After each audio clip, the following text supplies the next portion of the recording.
नमस्कार। भगत सिंह का नाम सुनते ही हमारे जहन में क्या तस्वीर आती है? शायद एक जोशीले नौजवान की रौबदार मूंछों के साथ, है ना? लेकिन उस तस्वीर के पीछे एक बहुत गहरे विचारक, एक समाजवादी और एक तर्कवादी भी थे। आज हम उसी भगत सिंह को जानने की कोशिश करेंगे, जिनकी कलम में उनकी पिस्तौल जितनी ही आग थी। चलिए समझते हैं उस शख्सियत को जिसने भारत के स्वतंत्रता संग्राम को सिर्फ आजादी की लड़ाई नहीं बल्कि विचारों की लड़ाई बना दिया। सर्विस, सैक्रिफाइस एंड सफरिंग, ये सिर्फ 3 शब्द नहीं हैं। ये उस संगठन का मूल मंत्र था जिसकी नींव खुद भगत सिंह ने रखी थी। असल में ये 3 शब्द उनके पूरे जीवन और उनके संघर्ष का सार हैं। ये हमें बताते हैं कि उनके लिए क्रांति का मतलब सिर्फ अंग्रेजों को भगाना नहीं था, बल्कि देश और देश के लोगों के लिए निस्वार्थ सेवा, त्याग और पीड़ा उठाने का एक संकल्प था। तो ये बात तो साफ है कि भगत सिंह का योगदान सिर्फ हथियार उठाने तक सीमित नहीं था। उनकी असली ताकत थी भारत के स्वतंत्रता संग्राम को एक वैचारिक दिशा देना, एक बौद्धिक नेतृत्व देना। उन्होंने क्रांति की परिभाषा को ही फैला दिया, उसे सिर्फ एक्शन से निकालकर विचारों की गहरी लड़ाई तक ले गए। जरा सोचिए, महज 23 साल की उम्र, 1907 में जन्म और 1931 में शहादत। इतने छोटे से जीवन में उन्होंने एक एक्टिविस्ट और एक विचारक, दोनों भूमिकाएं एक साथ निभाईं और स्वतंत्रता संग्राम पर एक ऐसी गहरी छाप छोड़ी जो आज भी हमें रास्ता दिखाती है। तो सवाल यह है कि उन्होंने अपने इन जबरदस्त विचारों को जमीन पर कैसे उतारा? देखिए, भगत सिंह सिर्फ सपने देखने वाले नहीं थे, वो एक कमाल के संगठनकर्ता भी थे।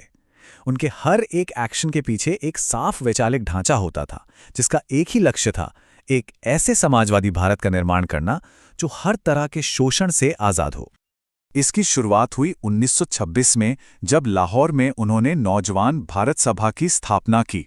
अब इसका मकसद सिर्फ अंग्रेजों के खिलाफ लड़ना नहीं था, इसका असली और गहरा लक्ष्य था भारत के युवाओं के बीच देशभक्ति, सामाजिक न्याय और सबसे बढ़कर धर्मनिरपेक्षता के विचार फैलाना। उनके लिए धर्मनिरपेक्षता का मतलब था कि धर्म को राजनीति से पूरी तरह अलग रखा जाए और नौजवानों को जाति पात और मजहब से ऊपर उठकर सिर्फ इंसान के तौर पर एकजुट किया जाए। और फिर आया वो ऐतिहासिक मोड़। 1928 में भगत सिंह के जोर देने पर हिंदुस्तान रिपब्लिकन एसोसिएशन का नाम बदलकर हिंदुस्तान सोशलिस्ट रिपब्लिकन एसोसिएशन यानी HSRA कर दिया गया। ये सिर्फ एक शब्द का बदलाव नहीं था, ये पूरी विचारधारा का कायापलट था। सोशलिस्ट यानी समाजवादी शब्द जोड़ना इस बात का खुला ऐलान था कि अब लड़ाई सिर्फ अंग्रेजों से नहीं बल्कि उस पूरी व्यवस्था से है जो शोषण पर टिकी है।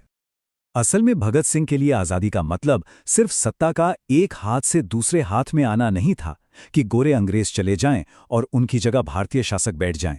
नहीं, वो कार्ल मार्क्स और रूसी क्रांति से बहुत गहरे तक प्रभावित थे। उनका सपना एक ऐसे भारत का था जहां एक इंसान दूसरे इंसान का शोषण न कर सके, जहां असली सत्ता किसानों और मजदूरों के हाथ में हो। वो पूंजीवाद को खत्म करके एक वर्गहीन समाज बनाना चाहते थे। अब इस बड़े समाजवादी विचार को पूरे देश तक पहुंचाने के लिए भगत सिंह और उनके साथियों को लगा कि कुछ ऐसा करना होगा जो पूरे देश का ध्यान अपनी तरफ खींचे, जो सोई हुई हुकूमत को झकझोर दे।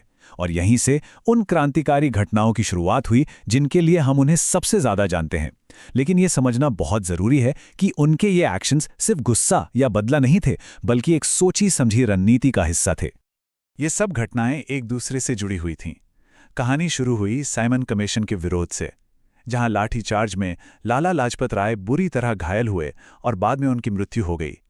इस राष्ट्रीय अपमान का बदला लेने के लिए भगत सिंह, सुखदेव और राजगुरु ने पुलिस अफसर सैंडर्स की हत्या की।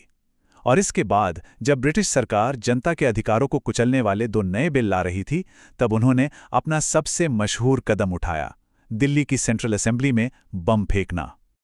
उनका अपना बयान ही उनके इरादे को साफ कर देता है।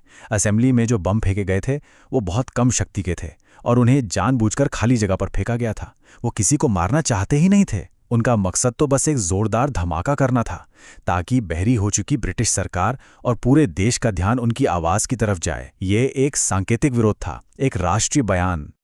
और ये उनकी रणनीति का सबसे चौंकाने वाला और सबसे अहम हिस्सा था।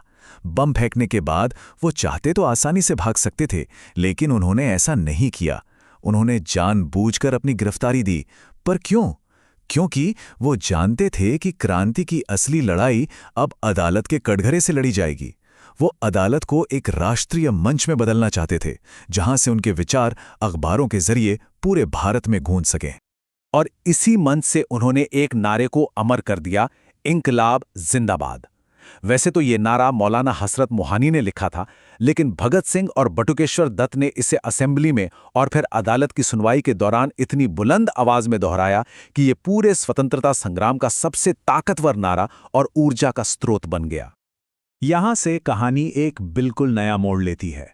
भगत सिंह की शारीरिक क्रांति भले ही जेल की दीवारों में कैद हो गई हो, लेकिन अब उनकी वैचारिक क्रांति अपने चरम पर पहुंचने वाली थी।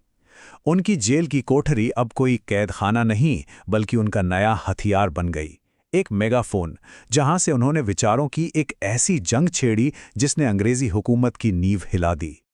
जेल के अंदर भी उनका संघर्ष रुका नहीं। उन्होंने राजनीतिक कैदियों के अधिकारों के लिए 63 दिनों की एक ऐतिहासिक भूख हड़ताल की। वो लगातार पढ़ते और लिखते रहे, लेख, खत, डायरी, और इन लेखों के जरिए उन्होंने देश के युवाओं को एक बहुत ज़रूरी संदेश दिया। उन्होंने अपील की कि वे अंधविश्वास और पुरानी रूढ़ियों को छोड़कर तर्क और विज्ञान का रास्ता अपनाएं और विचारों की आज़ादी को सबसे ऊपर रखें। और इसी वैचारिक संघर्ष का शिखर था उनका मशहूर लेख मैं नास्तिक क्यों हूं। ये लेख सिर्फ उनके नास्तिक होने का ऐलान नहीं था, बल्कि तर्क संगत सोच और वैज्ञानिक दृष्टिकोण पर एक जबरदस्त दस्तावेज था। इसमें उन्होंने तर्क दिया कि एक सच्चे क्रांतिकारी को हर पुरानी मान्यता, हर विश्वास पर सवाल उठाना ही पड़ता है। उनके हिसाब से ईश्वर में अंधाविश्वास इंसान को भाग्यवादी बनाता है और अन्याय के खिलाफ लड़ने की उसकी इच्छा को कमजोर कर देता है। तो ये सब हमें भगत सिंह की आखिरी और सबसे स्थायी विरासत तक ले आता है। अंग्रेज भगत सिंह के शरीर को तो खत्म कर सकते थे, पर उनके विचारों को नहीं। असल में उनकी शहादत ने उनके विचारों को अमर बना दिया और एक ऐसी विरासत तैयार की जो आज भी हमारे बीच जिंदा है। 23 मार्च 1931 ये वो तारीख है जब भगत सिंह को उनके साथियों सुखदेव और राजगुरु के साथ फांसी पर चढ़ा दिया गया। लेकिन ये एक अंत नहीं था, ये एक नई शुरुआत थी। उनकी शहादत ने पूरे राष्ट्रीय आंदोलन में एक नई जान फूंक दी और भगत सिंह हमेशा के लिए प्रतिरोध, हिम्मत और देशभक्ति का अमर प्रतीक बन गए। यही था उनके सपनों का भारत। ये एक वाक्य उनके पूरे संघर्ष का निचोड़ है। उनकी लड़ाई सिर्फ राजनीतिक आज़ादी के लिए नहीं थी, बल्कि सामाजिक और आर्थिक आज़ादी के लिए थी। वो एक ऐसा भारत बनाना चाहते थे जो शोषण, भेदभाव और अन्याय से पूरी तरह से मुक्त हो। तो भगत सिंह ने हमें क्या दिया? उन्होंने स्वतंत्रता आंदोलन को एक वैचारिक गहराई दी, उसे सिर्फ विरोध से आगे ले जाकर एक सपने से जोड़ा। वो प्रतिरोध और देशभक्ति की मिसाल बने। सामाजिक बराबरी और न्याय पर उनके विचार आज भी हमारा मार्गदर्शन करते हैं और वो हमेशा युवा शक्ति के सबसे बड़े प्रेरणा स्रोत रहेंगे। और अंत में हम इस एक सवाल के साथ अपनी बात खत्म करते हैं। भगत सिंह ने एक शोषण मुक्त भारत का जो सपना देखा था, वो आज के समय में कितना प्रासंगिक है? ये एक ऐसा सवाल है जिस पर हम सभी को सोचने की जरूरत है, क्योंकि उनकी क्रांति आज भी जारी है हमारे विचारों में।